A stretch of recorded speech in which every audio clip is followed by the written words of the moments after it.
네, 시청자 여러분 안녕하십니까. 광주 MBC 특별기획 1억 년 전의 유산 무등산권 세계지질공원 진행을 맡게 된 아나운서 김기윤입니다.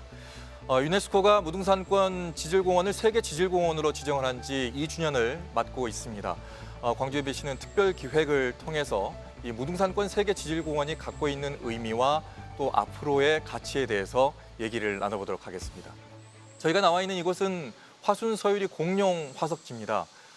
이곳도 역시 무등산권 세계지질공원에 포함이 되어 있는데요. 이곳 말고도 광주 전남권에 아주 많은 곳들이 세계지질공원에 포함이 되어 있습니다. 이곳들의 의미도 좀 찾아보도록 하겠고요. 그리고 유네스코 인증 전후에 어떤 변화가 있었는지도 알아보고, 그리고 또 무등산권 세계지질공원이 세계적인 명소로 거듭나기 위해서 어떤 과제를 해결해야 되는지 심도 있게 토론을 해보도록 하겠습니다. 자, 먼저 오늘 같이 얘기해 주실 네 분을 소개해 드릴 텐데요. 무등산권 세계지질공원 공동대표를 맡고 계시죠. 허민 전남대 교수 나와 계십니다. 안녕하십니까? 안녕하세요. 반갑습니다. 네. 자, 그리고 황풍년 전라닷컴 대표 나와 계십니다. 네, 안녕하세요. 자, 김영미 동신대학교 관광경영학과 교수 나와 계시고요. 네, 안녕하세요. 네, 끝으로 우연 광주광역시 지질공원 팀장 나와 계십니다. 안녕하세요. 네. 자, 먼저 준비된 영상 보시고 나서 심도 깊은 토론 이어가도록 하겠습니다.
네, 지금부터 무등산권 세계지질공원에 대해서 얘기를 나눠보도록 하겠는데요. 먼저 허민 교수님, 유네스코가 세계지질공원을 인증을 해줬거든요. 이 국제기구가 어떤 곳인지 또 어떤 의미인지 얘기를 해주시죠.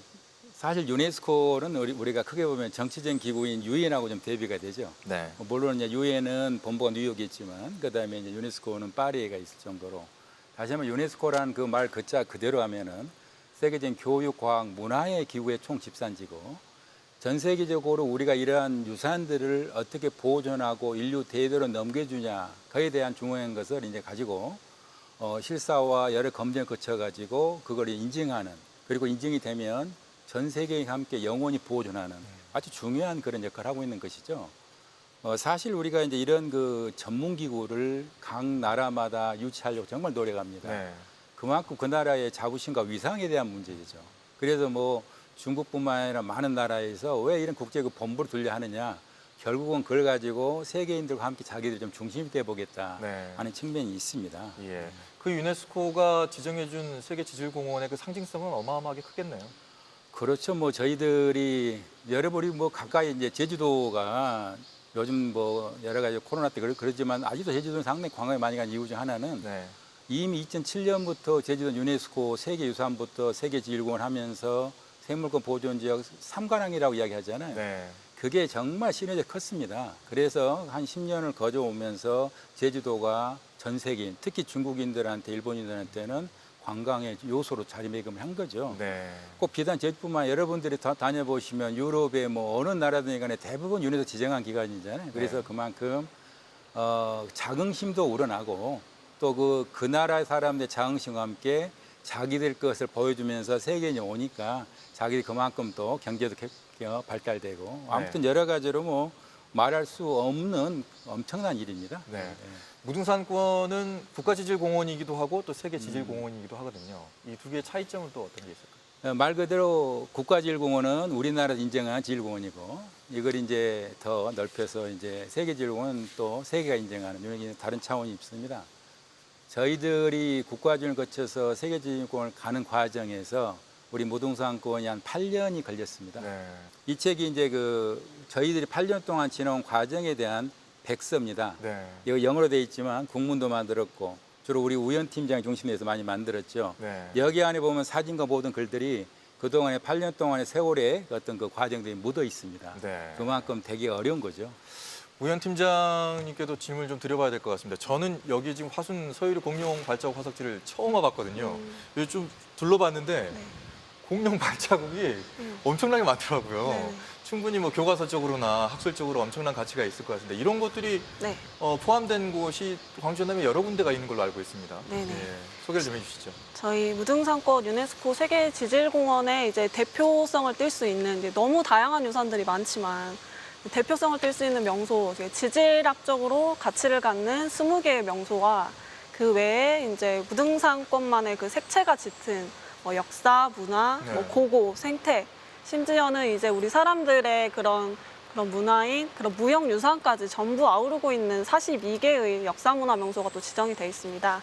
그래서 일단 우리 지질공원 명칭에서도 보시다시피 우리 광주 담양 화순의 정중앙에 위치하고 있는 무등산, 그 중에서도 주상절리대, 그리고 이 주상절리가 풍화돼서 만들어진 너덜, 풍열, 이 외에도 우리 이제 화순에 이제 오랜 시간이 이게 켜켜이 쌓여서 만들어진 적벽, 그리고 이제 공룡이 이곳에도 살았다는 흔적을 남겨주는 이곳 서유리 공룡화석지, 네. 그리고 뭐 지질과 문화가 끈끈이 이제 연결되어 있는 뭐 운주사나 고인돌 유적지, 그리고 이제 충효동 요지로 많이 알려져 있는데 이제 분청사기가 이제 만들어진 우리 충효동 점토광물 산지, 이렇게 다양한 유산들이 좀 분포하고 있습니다. 얘기 듣고 보니까 광주, 담양, 화순이 일대에 우리가 가지고 있는 게 엄청나게 많네요.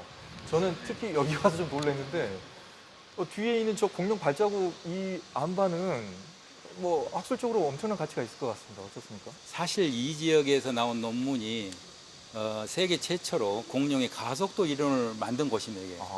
이게. 이 발자국의 보행률을 가지고 공룡이 지금까지는 이렇게 걸었느냐 아니면 뛰었느냐 하는 자세만 갖고 있었는데 여기 발자국에서 있는 트랙을 보면서 이게 공룡이 갑자기 속도를 냈다는 것이 나올 정도로, 그래서 여기 있는 저희들 논문이 여기 미국의 22대 폭스사에서 나오는 다이노스 어드벤처에 인용할 정도로 사실은 굉장히 중요한 곳입니다. 이거 한국만 보더라도. 그런 것도 저희가 좀 활용하면은 충분히 예, 많은 분들이 여기 와서 예, 즐겁게 또 보고 가실 수가 있을 것 같은데 이런 지질적인 명소뿐만 아니라 우리 광주, 담양, 화순이 일대에는 역사적인 또 문화적인 장소들도 많이 있습니다. 우현 팀장께서 얘기했지만 분청사기 터도 있고 또 그 외에도 또 뭐 5.18 유적지라든가 또 뭐 소세원이라든가 이런 것도 많은데 그런 것들도 좀 포함이 돼 있어요. 그렇습니다. 그러니까 세계 지질공원으로 이제 인증이 되면서 아까 그 팀장 말씀하셨지만은 42개 역사 문화 명소가 지정이 됐잖아요. 네. 근데 이제 그게 뭐 이렇게 특별하다기보다는 늘 우리가 가까이 지냈던 것들에 대한 어떤 가치를 재확인한 그런 셈이라고 저는 봅니다. 네. 예, 그리고 특히 이제 그 무등산권에 기대 살았던 사람들의 어떤 흔적들과 그 수많은 이야기들, 그것이 거의 다 망라되어 있는 것이죠. 예를 들면 5.18과 관련한 유적지, 뭐 5.18 그 민주묘지나 또는 또 기록관이나, 그다음에 또 아시아문화전당, 또 소세원, 뭐 이렇게 또 정자문화권, 네. 이런 것들이 다 이렇게, 그다음에 종교시설, 그 정리심사나 원효사나 이렇게 다 망라됐다는 것은 그런 모든 것들이 그 인류가 그 공동으로 그 지키고 보존하고 그러니까 또 그 활용하는 그런 어떤 그 인류 공통의 자산이다라는 것을 네. 인정했다. 그 의미가 크다고 봅니다. 이렇게 무등산권 세계 지질공원 안에는 역사, 문화, 지질 모두가 다 포함이 되어 있습니다. 그렇기 때문에 우리에게는 평범하게 느껴졌지만 다른 사람들에게는 특별하게 느껴지지 않을까라는 생각이 드는데 문화 관광적인 측면에서도 큰 가능성이 있을 것 같지 않습니까? 글쎄, 오늘 그 자리에 와서도 저희 이제 자리하신 패널들 말씀을 듣다 보니까 관광 차원에서 정말 해야 할 일이 많지 않을까 그런 생각이 듭니다. 지금 공룡 발자국만 하더라도 우리 아이들이 굉장히 그 좋아하고 또 열광하는 그런 동물이거든요. 그래서 동물의 진화 과정을 현장에 와서 생생하게 보여주고 이해시키고 그리고 이제 더 나아가서 여기에서 조금 더 재미를 추구할 수 있는 위락시설까지도 좀 함께 어우러지면 참 좋겠다는 생각이 듭니다. 그런데 지금 앞서 이제 모든 패널께서도 공통적으로 말씀해 주셨지만 우리 그 무등산권 세계지질공원의 자원이 생태 자연적이고 인문 사회적인 요소이기 때문에 이 원형을 한번 훼손하면 돌이킬 수가 없지 않을까. 그런 측면에서 굉장히 신중히 접근해서 훼손을 최소화하고 또 훼손이 일어나지 않는 차원에서 어떤 개발이 일어나는 것이 굉장히 중요하다는 생각이 듭니다. 뭐 규모나 또 주제는 좀 다를 수 있겠지만 우리 울산 태화강이 오염돼서 복원하는데 얼마나 많은 시간이 소요가 됐고 많은 사람들이 또 애를 썼습니까? 네. 또 왜곡된 역사가 다시 바로잡는 데는 또 많은 시간이 소요되다시피 우리 세계적으로 그 가치를 인정받은 세계지질공원도 좀 그런 차원에서 전문가들이 오늘처럼 좀 모여서 중지도 모으고 또 아주 좀 품격 있는 네. 그런 생태 관광으로 거듭나기를 좀 바랍니다. 네. 유네스코 인증 이후에 교수님 2년 동안 이제 연구를 많이 해오셨잖아요. 예. 뭐 교수님께서 말씀하신 그런 관련된 것도 좀 생각하시면서 연구해 오셨나요? 특히 이제 홍보라든가 결국은 이제 우리 지역민들이 유네스코 통해 가지고 얼마나 효과가 있고 삶이 정리이 됐느냐 하에 대해서는 여러 퀘스천이 있겠지만 아무튼 그동안에 저희들이 이제 서로 자긍심을 일으킨 일도 했고 그다음에 홍보도 했고 여러 번 지금 뭐 터미널이라든가 그다음에 저기 광주공항에 가면은 그렇게 여러 가지 홍보물도 붙여져 있고 네. 시내도 많이 붙여져 있는데 이런 여러 것들이 결국은 이제 저희들이 이제 그 뭔가를 유네스코에 우리 것을 좀 더 세계화하려고 하는 것을 지역민과 함께 하려고 노력했었죠.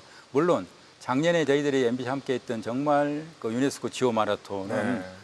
이거는 뭐 당시에 그 여기 오신 유네스코 관계자들도 격찬할 만큼 이제 세계적인 마라톤으로 갈 수 있겠다. 그렇죠. 그리고 또 우리 세계지질공원 다큐를 유럽과 아시아를 돌면서 찍었지 않습니까? 이런 것들은 정말 큰 일인데 제가 이제 점도 오늘도 많은 방금 김영민 교수님도 말씀하셨지만은 저희들이 역시 이제 보존이라는 게 아주 중요합니다. 네. 그러지만 보존에서도 그 다음에 교육적인 활용이 또 중요하거든요. 그래서 여러분이 알다시피 뭐 이태리 가면 북부 지역 가면은 그 돌로미티라는 곳이 있어요. 그 돌로미티라는 곳은 이제 베니스 위에 있고 그다음에 저 이제 알프스 바로 넘어가면은 인스부르크에 있는 그 스위스 국경 지역인데 그 지역은 말 그대로 세계유산도 됐고 세계 질공 대인 지역이에요. 그런 지역에 가보면은 완전히 지질관광 명소인데 거기가 또 스키어들이 그렇게 많이 오기 때문에 거기는 약 100여 개의 그 케이블카가 운행을 하고 있어요. 네. 그 정도 우리는 어떤 교육적인 측면에서의 관광 그리고 활용 이런 것들이 굉장히 강조되고 있거든요. 네.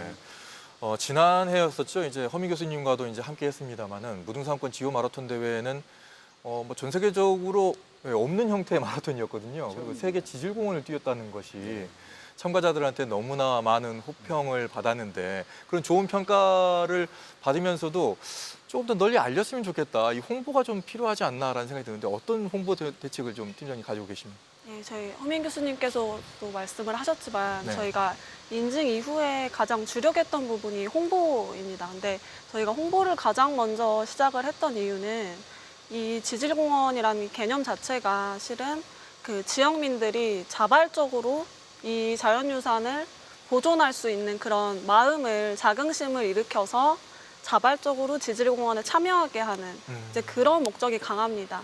그래서 저희가 홍보가 이제 단순히 우리 무등산권 유네스코 세계지질공원 인증됐습니다. 이제 이런 의미를 더 뛰어넘어서 우리가 이렇게 세계적인 가치가 있는 곳입니다를 지역민들에게 알리는 그게 가장 중요하고 또 오래 걸리는 일이라고 생각을 했습니다. 네. 그래서 또 우리 무등산권의 이제 미래죠. 우리 아이들에게 어렸을 때부터 우리 그냥 막연히 등산 가는 산, 무등산 이런 게 전부가 아니고 이런 가치를 가지고 있고 세계인들도 우리 무등산이나 여기 공룡화석지 이런 곳을 굉장히 눈여겨보고 있다. 이런 네. 자긍심을 심어주는 그런 일을 저희가 해왔다고 생각합니다.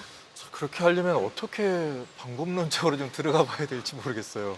그러니까 이제 무등산 그러면은 이제 무등산권 세계 지질공원으로 들어가기 전에 네. 무등산이라는 그 지명 자체가 가지고 있는 이미지가 뭐랄까 지질공원까지 가면 왠지 그 전문가들 학술적인 그런 의미가 크게 다가오거든요. 네. 그리고 이제 무등산 그러면은 국립공원 이렇게 그게 아주 이렇게 우리 내리 속에 각인이 돼 있기 때문에 세계 지질공원으로 지정된 이후에 그것이 무등산과 어우러져 가지고 어떤 새로운 가치, 어떤 새로운 인식, 새로운 공감으로서의 확산이 이루어지지 않았다 이런 생각이 들어요. 그런 부분에서 어떻게 하면 그 무등산이 가지고 있는 오랫동안의 그 그냥 산 그리고 우리가 친근하면서 신성시했던 그 산의 이미지에 세계 지질공원이라는 학술적으로 왠지 좀 거리가 멀어 보이는 것들 이런 것들이 우리에게 매우 친숙하고 우리가 그것을 좀 더 그 가치 있게 활용하는 이런 대상으로서 이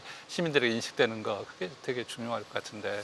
세계 지질공원이라는 것은 정말 좋은 거긴 하나 일반 시민들이 그거를 느끼기에는 약간의 그런 무등산이라는 친근한 이미지와 괴리감이 좀 있어 보인다 이런 느낌이신데 어떻게 보십니까? 정말 오늘 좋은 말씀 하셨고요.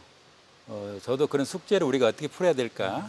물론 시간이라는 것이 필요하겠지만 그래도 저희들이 이제 좀 더 많은 자긍심 고치라는 측면도 있는데 어쨌든 저희들이 스스로 우리가 우리 것이 세계적이요라는 이야기를 자꾸 하고 다니면서 그리고 우리가 무등산에서 산을 등산하더라도 꼭대기나 아니면 흐르는 돌 하나도 우리 것이다라는 것을 우리가 스스로 갖고 있을 때가 중요한 생각을 합니다. 실제로 우리가 이제 해야 될 여러 가지 숙제가 있습니다만 앞으로 가야 할 길도 있고 그런데 아무튼 방금 말씀해 주는 것은 우리가 더 고민하고 함께 풀어야 될 숙제 같아요. 예. 학계에서도 많이 풀어야 될 그런 과제가 아닌가라는 생각이 듭니다.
다음 얘기를 좀 해볼까요?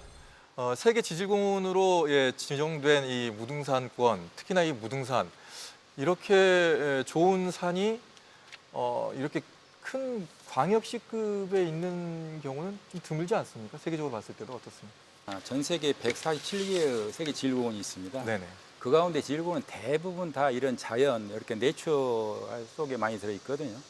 근데 이제 우리 무등산은 정말 특별합니다. 왜냐하면 무등산을 중심으로 해가지고 20분 거리에 다 시내에서 볼 수도 있고 담양 하천에 볼 수 있는 가장 중요한 위치에 있잖아요. 그래서 우리는 이런 광역 도시권을 중심으로 한 그 세계 지질공원이 어디가 있느냐. 사실 홍콩도 하나 예입니다. 홍콩도 좀 세계 지질공원이거든요. 네. 그리고 영국에 리베라라는 지역도 있고 그러는데 몇 개 안 됩니다. 그래서 저희들이 이제 작년에 유네스코에서 이 문제를 가지고 하나의 한데 어떤 프로그램을 만들자 해가지고 여기 이제 우리 여기 이쪽에 광주에서 작년에 세계인들을 많이 모셔다가 제1회 메트로폴리탄 글로벌 지오파크 해가지고 정말 큰 광역의 지질공원에서 역할에 대한 논의를 많이 했었고 거기에 대해서 저희들이 어떤 그 결정문을 좀 이렇게 만들었어요 최근에. 네. 그런데 올해 지금 회의가 지금 계속 코로나 연계되기 때문에 네네. 그 결정문이 이제 유네스코에서 아직 지금 못 되고 있는데 이유 중 하나는 뭐냐면 이 도심권에서의 그 세계지질공원이 앞으로 그 지역민과 인류에게 어떻게 공헌할 것인가에 대한 숙제입니다. 거기에 이제 우리가 더 중요한 거는 이렇게 기후 변화가 심한 도시, 우리 같은 콘크리트가 많고 나무가 없는 도시에서 정말 같은 지역민과 함께 숨을 쉴 수 있고 네. 탄소가 없는 정말로 미래 지향적인 도시를 어떻게 만들어낼 것이냐는 숙제, 이런 숙제는 우리가 같이 풀어야 될 그 내용이죠. 네. 광주시 입장에서는 이 가까이 있는 무등산을 어떤 식으로 또 활용을 하고 있는지도 좀 궁금하네요.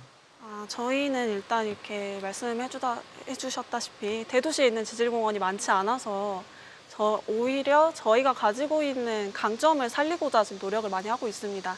그중에서 이제 가장 눈에 띄는 건 아마 편리한 접근성인 것 같아요. 네. 네, 가까운 공항, 뭐 KTX 그리고 뭐 버스 이런 것들이 잘 발달되어 있기 때문에 외부 관광객이 왔을 때 가장 편하게 대중교통만으로도 그 관광을 할 수 있는 그런 곳이 아닌가라는 점에서 저희가 굉장히 강조를 하고 있고요.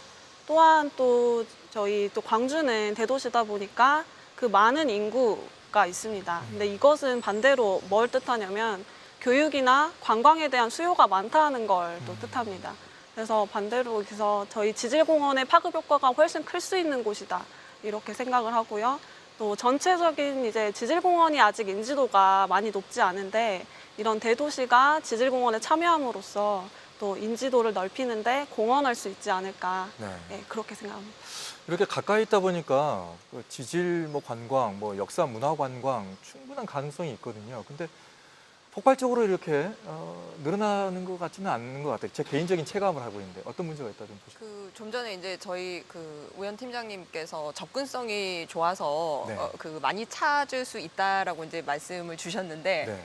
이제 관광의 입장에서는 조금 그 부분에 대해서 의구심이 있습니다. 예, 그러니까 우리 지역민들도 그러하거니와 또 이제 외지에서 온 분들이 그 관광에 대한 어떤 학습 경험 때문에 굉장히 그 편익을 굉장히 높게 추구를 하거든요. 그러니까 지금 와서 저희가 촬영하고 있는 지금 화순 그 서리 화석지 같은 경우도 접근성이 그렇게 좋은 편은 아닙니다. 네. 실은 처음 와본 길이었습니다. 그래서 뭐 큰 맥락에서는 네. 대도시 안에 있는 것이 장점이 되지만 세계 지질공원이 지금 그 주재하고 있는 지역적인 범위를 놓고 볼 때 이 디테일한 그 자원들의 가치를 계속적으로 전파 계승하기 위해서는 아직도 뭐 접근성이라든지 휴게 시설이라든지 또 지금 허민 교수님 꼭 집어서 말씀 주셨는데 뭐 하물며 스키장이라든지 캠핑장이라든지 이것도 자연의 훼손을 최소화하는 차원에서 어느 정도 좀 개발의 그 필요성에 대해서 논의하고 본격적으로 좀 이 프로젝트를 착수할 필요가 있다. 이제 이 말씀을 좀 드립니다. 그렇다 보니까 파급력이 폭발적이지 않을 수밖에 없어요. 네. 그런데 이제 제가 이제 좀 비교 대상으로 제주도를 좀 들면 제주도는 원래 본래가 관광으로 먹고 사는 지역이었습니다. 그런데 이제 허민 교수님 말씀하신 것처럼 그 삼관왕을 하고 나니까 이게 사람들이 더 궁금하고 가서 속살을 들여다보고 싶고 그러다 보니까 파급력이 굉장히 높아졌죠. 사람이 몰려들고 돈이 몰려드니까 그걸 가지고 이제 주민들이 뭐 자발적으로 조직체도 만들고 또 에코 게스트 하우스라든지 아니면 또 그 투어를 할 수 있는 에코 투어를 이렇게 만들어내는 그런 비즈니스 모델도 생겨나면서 지역민들의 소득 창출, 일자리가 만들어지는 겁니다. 그래서 관광으로 먹고 사는 도시가 아닌 광주가 앞으로 이 세계 지질공원으로 인해서 우리가 이제 소위 말하는 경제적인, 사회문화적인 파급 효과를 좀 누리기 위해서는 신중한 접근에 의한 관광으로 옷을 입히는 것을 좀 네. 고민을 할 필요가 있다. 이렇게 말씀드리고 싶습니다. 황풍연 대표께서는 전라도닷컴으로 우리 지역 특히 이제 무등산권 지질공원 안에 있는 것들도 집중적으로 많이 알렸습니다. 근데 어떻게 보십니까? 수년 동안 해오시면서 그 변화 좀 느끼셨을 것 같은데 외지인들의 그 시선의 변화 어떻게 좀 느끼십니까? 그렇죠. 이제 제가 한 일과 관련해서 시선의 변화면 역시 전라도가 가지고 있는 어떤 뭐랄까 오래된 이야기들 이런 것들이 이제 알려지면서 어떤 장소로서 명소로서 많이 알려지는 것보다는 그 명소와 관련된 사람 사이에 깃들어 있는 이야기들이 어떤 보편적인 어떤 공감대를 형성하면서 인식의 변화 같은 것을 많이 가져왔다라고 저는 그렇게 보거든요. 그래서 아까 이제 여러분이 말씀하셨지만 관광과 관련한 그런 부분에 있어서 너무 이렇게 폭발적인 어떤 그 발전이나 이런 부분보다는 조금 더 지속 가능한, 오래오래 지속 가능한 쪽에 더 초점을 두는 것이, 그리고 그 장소와 관련된, 특히 저는 이제 역사 문화적인 장소와 관련된 그런 이야기들이 끊임없이 이렇게 퍼올려지면서 계속 이어지는, 그러니까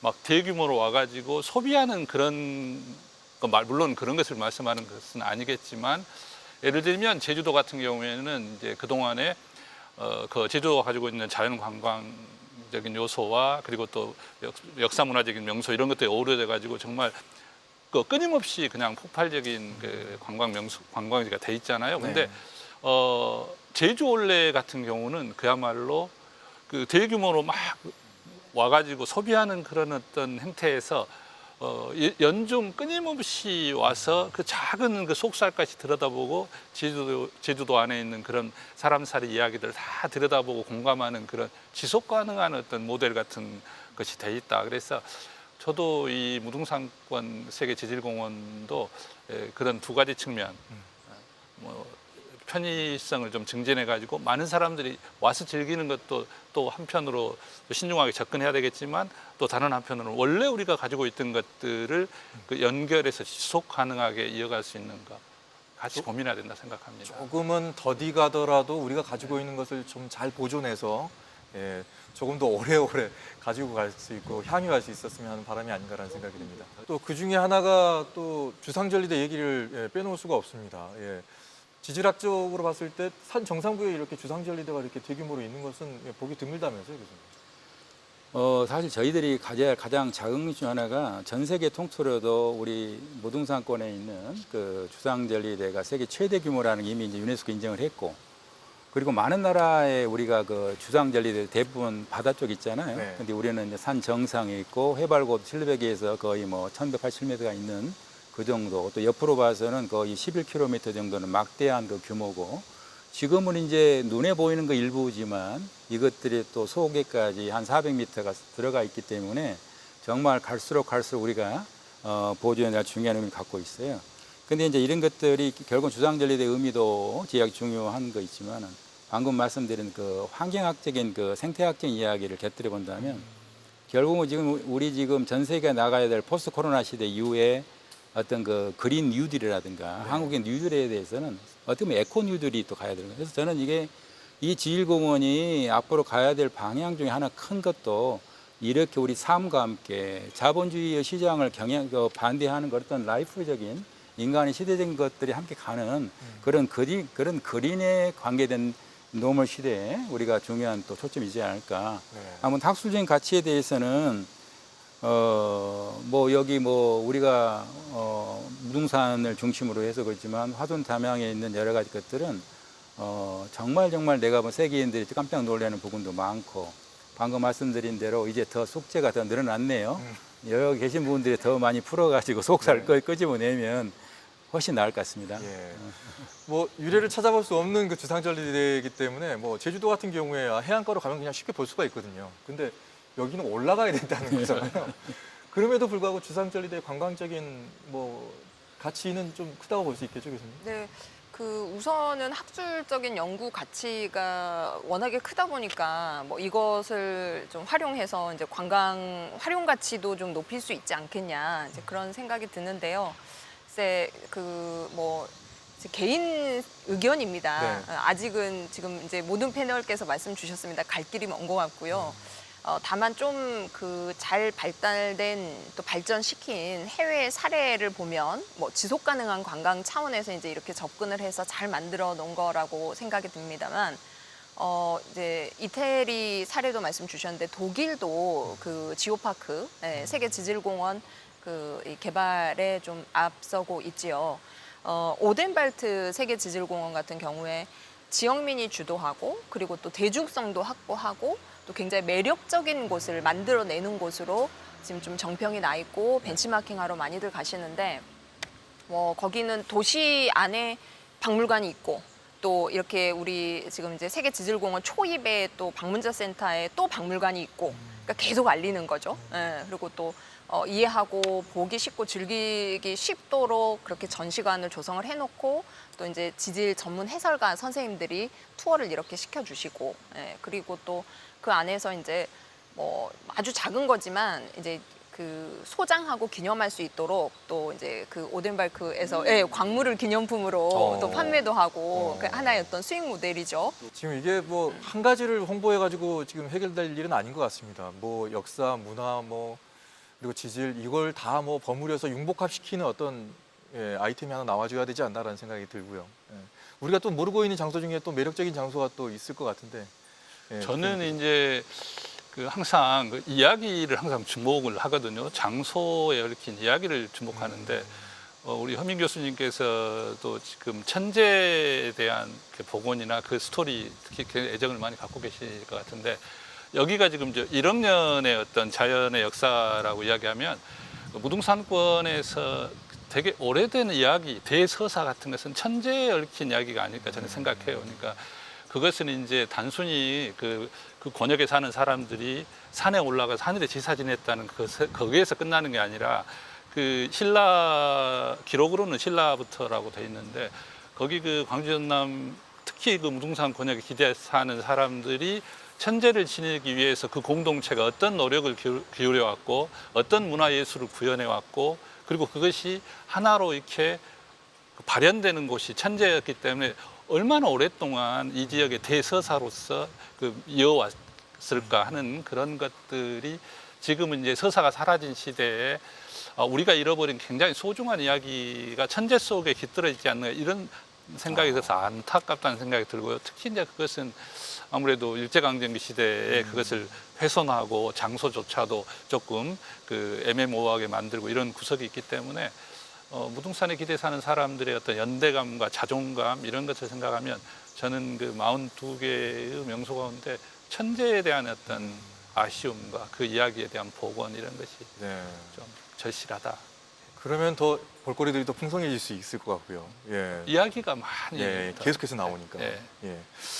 저희가 지금 화순 서해류 공룡 발자국 지금 유적지에 나와 있는데 저희 여기 와서도 조금 즐거웠어요. 보고 있으면서 이런 것도 있구나 하면서 혹시 저희가 또 놓치고 있는 것 중에서 혹시 다른 것들도 혹시 있습니까? 매력적인 곳이?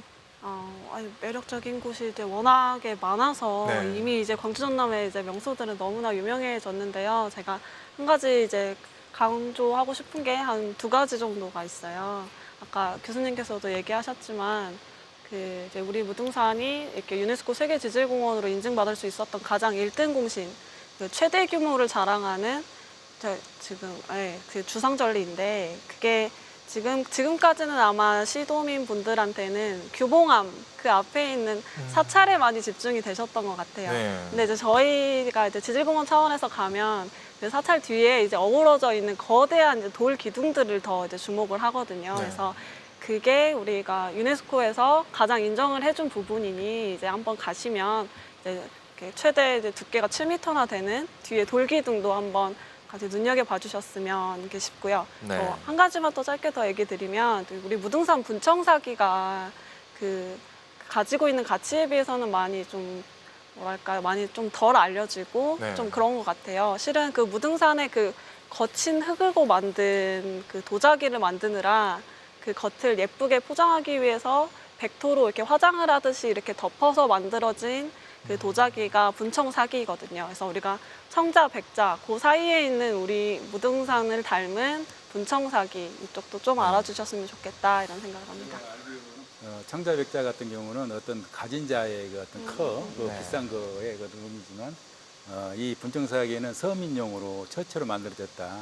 그래서 무등산이라는 게 정말 그 레벨이 없는 평등한 그런 의미로서의 출발이고 조금 전에 우리 황풍인 대표께서 말씀하셨지만은 저도 정말 가슴 속에 지금 우러나오고 있는 게 그런 그 천재에 대한 그 행사에 대한 우리가 축제를 해야 하지 않겠느냐 하는 생각이 많이 드는 게 저희들이 이제 유네스코에 낸 그 신청서의 첫 페이지 첫 그 사진이 천재에 대한 제사였습니다. 저희들이 갖고 있는 의미는 아무리 지질학적인 것이 있더라도 지질학적인 배경은 결국 역사와 함께 살아왔기 때문에 네. 그래서 거기에 대한 것이 이제 광주의 예, 우리 무등산권의 지질공원의 새로운 어떤 그 축제의 모양으로도 탈바꿈되면 좋겠다는 생각이 저는 많이 들고, 아까 그 무등의 정시 이야기했지만 사실은 지금 무등산장 위에 가면 난장이 마을도 있어요. 잘 안 알려졌죠. 그건 고증을 하고 있어야 되는데 네. 결국 이게 정말 무등산이라는 것 자체가 결국은 아주 이 핍박받고 그 어려운 사람들이 삶 속으로 스며들어가며 자기네들 공간이라는 것 의미에서도 광주라는 정말 그 대단한 그 민주주의의 우리 광주라는 의미가 거기서 태생지 않았느냐. 네.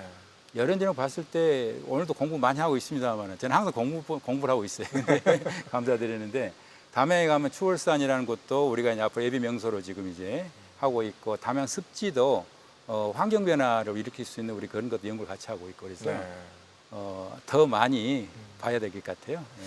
근데 이제 이 얘기 나누다 보면은 우리가 가지고 있는 게 너무 많은데 너무 많음에도 불구하고 잘 못 꿰는 것 같다는 좀 생각이 그것이 그게 이제 저는 이렇게 생각해요. 네. 무등산권 세계 지질공원이잖아요. 그러면 예를 들면 자연환경으로 보면 강과 산의 차이가 있는 것 같아요. 강은 영산강 그러면 영산강 저 위에 그 상류에서부터 저 하류 바다까지 뭔가 그 거대한 자연에 기대어 사는 공동체적인 것이 확연하게 드러나잖아요.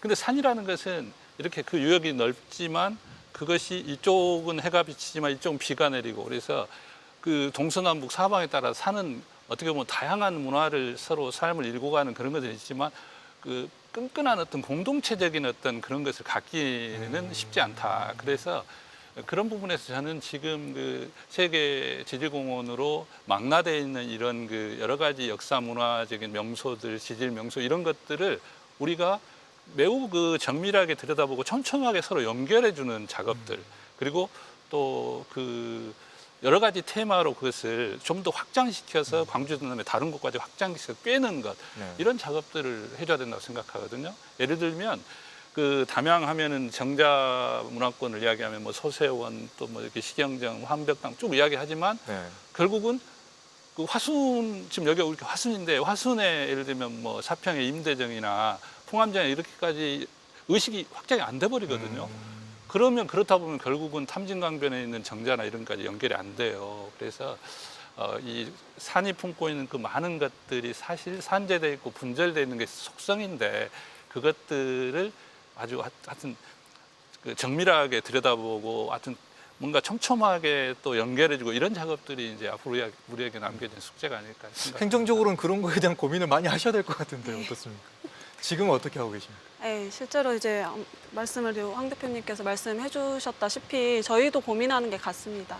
그러니까 저희는 어찌됐건 무등산을 한 가운데 둔 광주 담양 화수는 공동체였어요. 오래전부터 이미 같은 생활권이었고, 그래서 이것을 지질학적으로 보면 오히려 행정구역은 아무 의미가 없죠. 그래서 저희도 이걸 연결시키기 위해서 지오 트레이를 저희가 개발을 했습니다. 저희 허민 교수님 팀과 같이 개발을 해서 기왕이면 광주 담양을 잇는 어떤 코스, 또 담양 화순을 잇는 코스, 이렇게 서로 지자체를 넘나들면서 서로 시너지 효과를 발휘할 수 있는 그런 코스로 이제 관광 쪽을 개발하고 있습니다. 지오 트레일 관련해서 좀 얘기 좀 해주시죠. 여기서는 지금 말씀하셨듯이 광주만의 무등산, 뭐 담양, 화순만의 무등산 이게 아니거든요, 지금.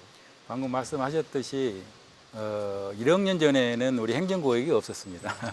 공룡이 이렇게 마음대로 왔다 갔다 하면서 익룡이 날아다니고 네. 그렇기 때문에 평화로운 시대가 우리는 있었죠. 그거와 똑같은 시대 우리 재현해야 된다는 이야기고, 저희들이 나눠진 행정구역이야 인간이 만든 것이지만 우리는 자연과 함께 해서 우리는 그런 구역 없이 같이 가는 공동체를 했는데, 아무튼 지오 트레이라는 것은 말 그대로 저희들이 이제 어느 선을 연결해서, 다시 말한다면 여기 그 화순의 끝에서 저기 그 고인돌 쪽에서부터 해가지고 광주를 관통해서 담양까지 가는 거대한 트레일을 우리가 지금 조성하고 있고, 광주에서도 담양의 그 화순의 이제 이서 쪽에서 그 무등산 정상으로 해가지고 광주시로 오는 이런 거대한 두 개의 축의 어떤 동서의 축을 가지고 하면서, 그 안에는 우리가 제주 올레같이 걷다 보면은 거기에 보면은 문화가 숨어 있는 역사를 우리가 발견해서 여기에 대한 이야기를 우리가 공부할 수 있고, 한쪽은 또 쉼터가 있으면 거기서 또 막걸리도 한 잔 먹을 수가 있고, 그리고 또 살 수 있는 어떤 그 뭐 레스토랑도 우리가 할 수 있고, 제가 요즘 잘하는 우리 청소년들에게 이야기하고 있는 거는 무등산 권역에는 여러분이 창출할 수 있는 무궁무진한 공간들이 있다. 전체가 박물관이다. 그러면 여러분들이 어느 지역에 가서 내가 거기 가서 농사를 짓고 거기서 정말 그 자연 친화적으로 하면서 그다음에 이걸 교육을 시키고 사람이 오면 카페를 만들어서 하고 관광 홍보를 하면 이게 바로 6차 산업이고 미래의 먹거리 산업이다. 그 지역이 여러분이 어느 위치에 있더라도 거기를 정말 잘 활용하면 되겠다라는 것이 이제 저희들이 젊은 청소년들에게 이제 이야기해주는 것이고 그런 트레일 속에서 지역 주민들이 이제 보는 거죠. 아, 내 동네가 내 마을이 내가 가는 곳이 정말 이제 좋아지고 사람이 많이 오네. 사실은 우리는 그렇게 하고자 하는 겁니다. 네. 김현미 교수님께서도 이제 학생들을 가르치시잖아요. 네. 그러면서도 이제 방금 같은 얘기가 나오면은 어떤 얘기를 던져주실 것 같은데 어떻게 네. 해주십니까? 참 심경이 복잡합니다. 그렇죠. 왜냐하면 그러니까 저희가 이제 흔한 말로 그 공급이 수요를 창출한다는 얘기도 하죠. 그리고 이제 또 시장 논리로 보면 수요가 있기 때문에 또 저희가 공급을 만들어내는 그런데 지금 토론의 그 주제가 되고 있는 광주, 담양, 화순, 그러니까 소위 말해서 초광역적으로 접근을 해서 이것을 그야말로 무등산권 세계 지질 공원을 명실상부한 어떤 세계 속에 그런 그 공원으로 자리매김하는 것을 어떻게 해야 하느냐.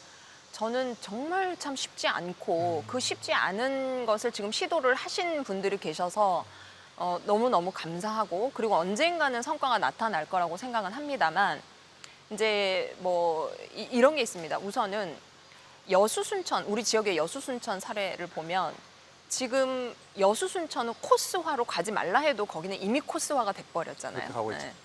그런데 이제 우리 광주, 이제 화순, 담양 이렇게 코스화를 우리가 인위적으로 만들어 놓고 여기 이렇게 다녀보세요라고 과연 이 잠재적인 지역민들과 또 관광객들이 말을 들으시겠냐는 거죠. 네. 그래서 그런 시장에 뭐 제가 시장이라는 표현은 좀 죄송합니다. 그러나 결국에 뭐 유네스코 세계 네. 지질공원을 지정해줬을 때는 또 소득 창출이라는 부분도 미션으로 주고 있기 때문에 문화관광 시장으로 볼 수 네, 있죠. 시장을 또 활성화시켜야 되는 의무도 있기 때문에요.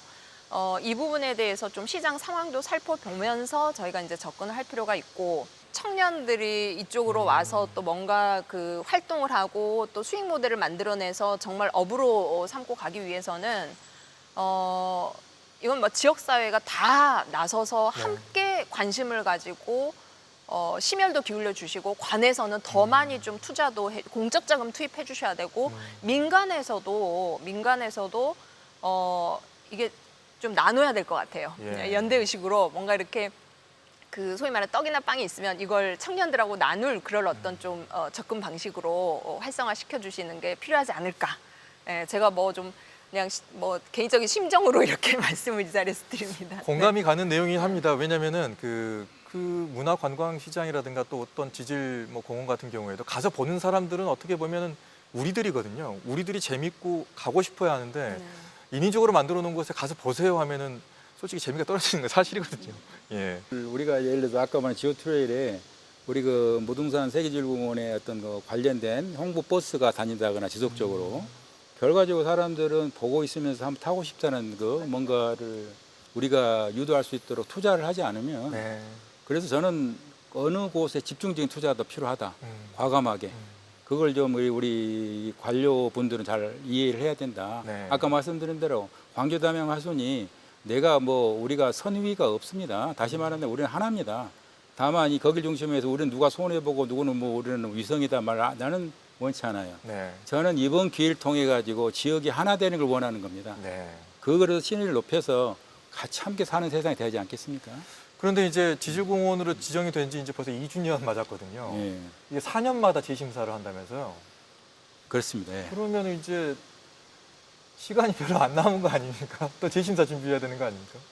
그러니까요. 자꾸 달려가다 보면 또 달려야 되고 또 예. 목표가 있고. 아무튼 그 참 어려운 경우가 좀 있으면 우리 재심사 때 사실은 세계적으로 한 2군데 정도는 탈락을 했거든요. 아, 탈락을 예, 합니까? 또? 왜냐하면 이제 갈수록 좀 심해지는 게 왜냐하면 될 때까지는 다 노력하고 되고 난 다음에 유지를 안 한다는 게 유네스코의 지금 이야기예요. 그래서 이제 심사를 강화시키겠다는 게 유네스코고. 네. 제가 작년에 저도 이제 스페인에 이제 실사를 갔었는데 거기가 이제 스페인 곳에 이제 까보다 가타라는 지역인데 바로 스페인에서 이제 알메니아 쪽이라서 바로 밑에 건너가면은 이제 모로코가 있는 그 곳이죠. 네. 근데 거기가 이미 재인증 때 옐로우 카드를 받았어요. 그래서 이제 2년 후에 중간에 한 번 더 심사를 가가지고 거기서 옐로우 카드면 레드가 되거든요. 그래서 저는 2년에 이제 옐로우 카드 받고 단 2년에 갔었죠. 많이 갔는데 완전히 탈바꿈 됐더라고요. 2년 전에는 어떤 지역의 활성화도 안 됐다, 뭐 지역민하고 좀 유지도 안 됐다, 뭐 여러 가지 또 지자체 관계도 좀 안 되는 그런 구조를 해서 거의 옐로우 카드예요. 거의 탈락 수준이었어요. 2년 만에 얼마나 열심히 했는지 완전히 바뀌어졌어요. 그만큼 노력이라는 게 투자는 중요하다. 그중에 특히 제가 지금 지금 생생하는데 수중에 있는 지질 명소가 있습니다. 네. 무슨 말이냐면 옛날에 유적지였는데 이 바닷물이 이 온난화로 올라오면서 유적지가 바다에 잠기는 것이에요. 한 15m 정도의 바다 밑에 유적지가 있는 거예요. 네. 거기가 지질 명소인데 이 명소를 가서 실사를 해야 되잖아요. 네. 제가 이게 산소통 메고 한 번도 안 가봤는데 네. 실사를 하기 때문에 이 3명이 저를 데리고 내려가는데 한 6m 가니까 못 가겠더라고 저는요. 그래서 올라갔거든요. 네. 못 가겠다고. 근데 그 얘기는 뭐냐면 그 정도 열정 준비를 하는 거예요. 그러면 거기에 스쿠버 다이버들이 저기 바다 속에 한 30명이 그대로 대기하고 있는 거예요. 거기가 헤드사가 있는 거예요 또. 그러니까 말로는 못하지만은 또 이게 스피커 끼고 하는 건데 저는 이걸 보면서 감동받았거든요. 네. 어떻게 세계지질공원에 한 번 더 살려고 저 노력을 하는지 네. 사실 우리가 지금 숙제입니다. 왜냐하면 우리가 지금 이 숙제를 풀어야 될 문제가 많이 있거든요. 네. 저희들이 이제 해야 될 것 같습니다. 세계 지질공원에서 산다는 표현, 좀 마음이 좀 와닿습니다. 세계적인 지질공원에서 우리가 지금 살고 있다는 것에 대한 자부심을 좀 느껴야 될 것 같은데 재심사하려면 이제 앞으로 한 2년 남았습니다. 2년 안에 이제 우리가 어떤 것들을 더 준비를 해야 될지 각자 한번 좀 시간 좀 드려보겠습니다. 아무래도 이제 미흡하다고 생각되는 지역민들의 공감대를 더 확산을 해야 되겠죠. 그리고 또 지질공원으로서 그것이 갖는 어떤 의미 이런 것들에 대해서 특히 경계를 저는 행정구역의 경계를 무너뜨려야 된다고 생각하고요. 그다음에 특히 대도시인 광주 중심의 사고나 이런 것이 저는 좀 문제가 있다고 봐요.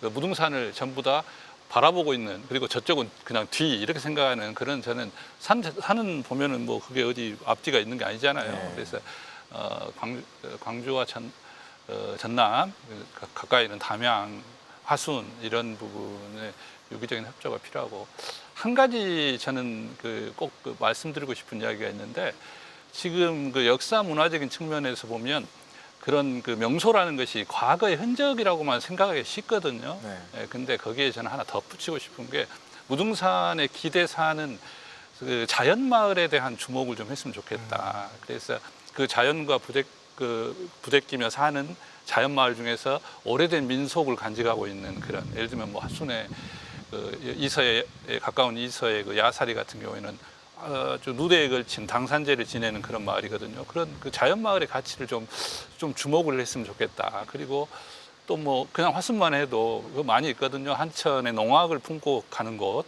능주의 도장마을 같은데, 그다음에 또 춘향의 우봉리의 들노래를 품고 있는 마을들, 그런 사람이 살고 있는 마을 역사 문화가 지금도 흘러가고 있는 것들을 지질공원은 품 안으로 이렇게 안아내면서 도시와 농촌 간의 어떤 지역이 같이 이것을 좀 더 풍요롭게 만들어가는 것, 그런 얘기 하고 싶습니다. 네.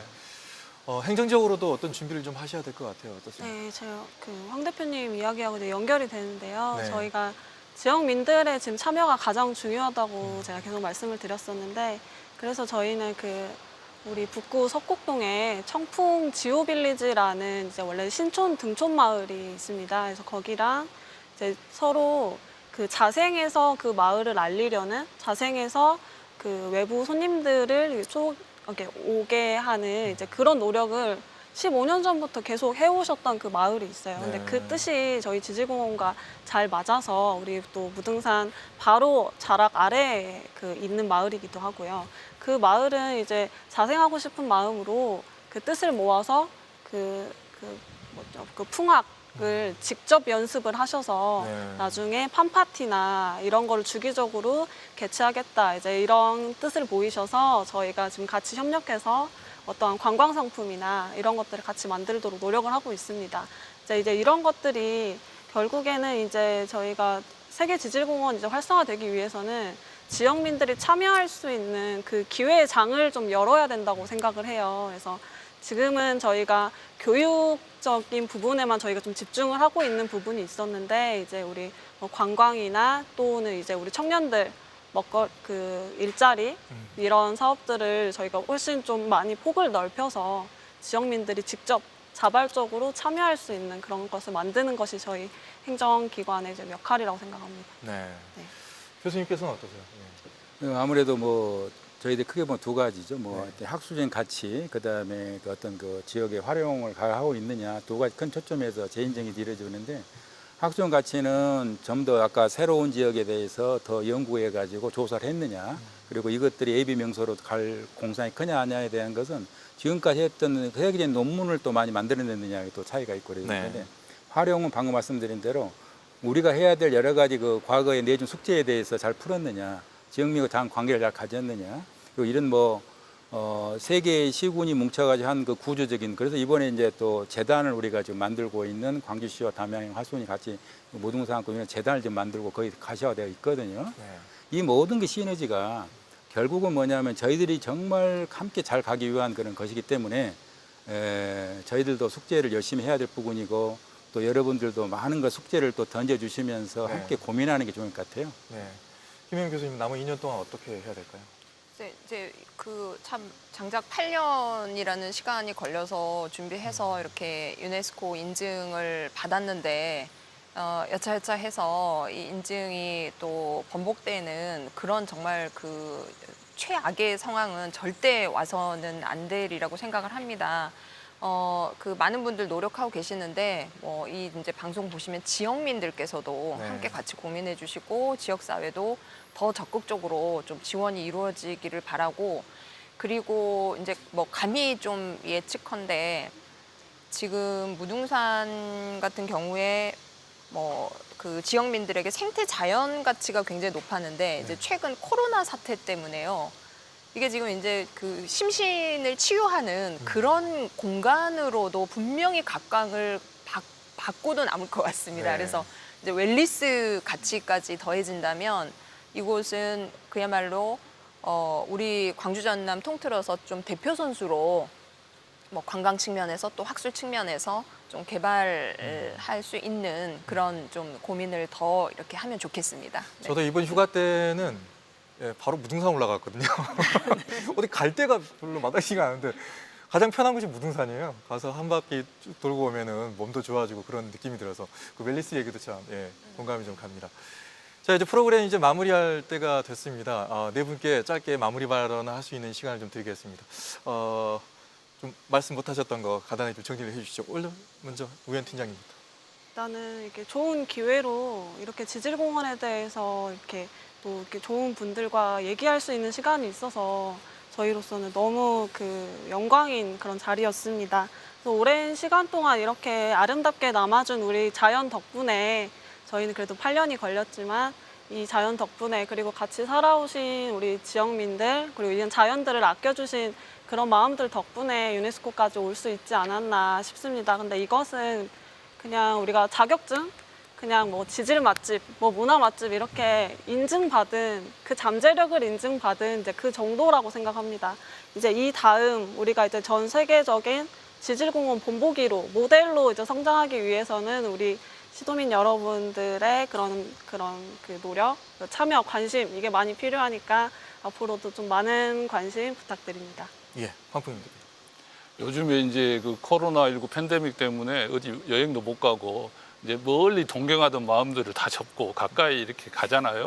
예, 그러다 보니까 옛날 사람들이 그 무등산에 깃대어서 여름에 계곡에 들어가서 피서하고 또 가을 경치 보고 겨울산을 보면서 위로를 받고 이랬던 시대로 다시 돌아가는 것 같아요. 근데 거기에 이제 오늘 다시 한번 우리가 품고 있었던 늘 이무롭게 치대던 것들이 이렇게 학술적으로 가치 있는 곳이다라는 것을 그래서 끊임없이 우리가 가지고 있는 것과 그리고 그 속에서 기대면서 사람살이의 흔적들 이런 것들에 대한 새로운 발견, 놀라움, 그 소중한 가치에 대한 인식 이런 것들이 좀 더 확산됐으면 좋겠다 이런 생각이 듭니다. 자, 우리 김영민 교수님. 제가 먼저.